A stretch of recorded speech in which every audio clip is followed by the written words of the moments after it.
ఓం నమస్తే. ఆత్మీయులకు దేవదేవుని ఆశీస్సులు. అమ్మవారికి శరన్నవరాత్రి ఉత్సవాలు ముగిశాయి. తిరుమల తిరుపతిలో దేవదేవునికి బ్రహ్మోత్సవాలు ముగిశాయి. ఇక కొద్ది రోజుల్లో కార్తీక మాసం ప్రారంభం కాబోతోంది. అప్పటి నుంచి ఒక నెల రోజులు పూజాదికాలి కార్యక్రమాలలో హిందూ బంధువులందరూ కూడా బిజీగా ఉంటారు అనేది సర్వసాధారణం.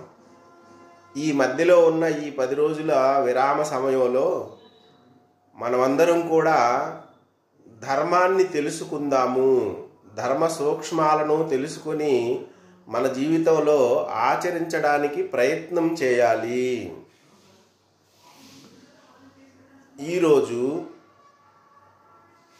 అక్టోబర్ నెల 5వ తారీఖు 2025వ సంవత్సరము ఆదివారము అని అందరికీ తెలుసు. అయితే విశ్వావసునామ సంవత్సరము దక్షిణాయనము అశ్వయుజ మాసము త్రయోదశి తిథి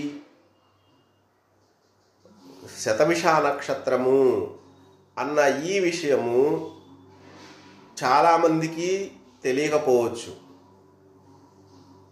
సనాతన ధర్మములో హిందువులుగా వ్యవహరింపబడుతున్న మనమందరం కూడా మన సొంత క్యాలెండర్ని విస్మరించాము అనడానికి ఇది సంకేతము.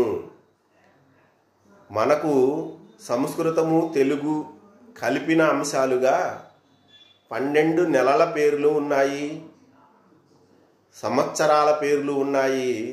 ఈ విధంగా మనకి సొంత కాల గణన అనేది ఉంది. దీనిని విస్మరించకూడదు మనము. కాబట్టి మన సొంత అంశాన్ని కూలంకుషంగా తెలుసుకోవడానికి ప్రయత్నం చేయాలి. భారతదేశంలో జన్మించిన మనందరికీ కూడా లక్ష్యము ఏంది అంటే ధర్మ అర్థ కామ మోక్షాలను సాధించటము.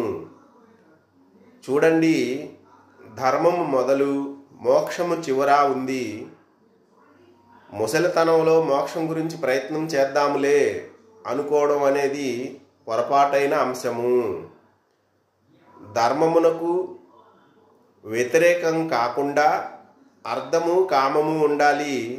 మనం చేసే కర్మలన్నీ కూడా మోక్ష మార్గం వైపు దారి తీయాలి అనేదే అసలైన అర్థము.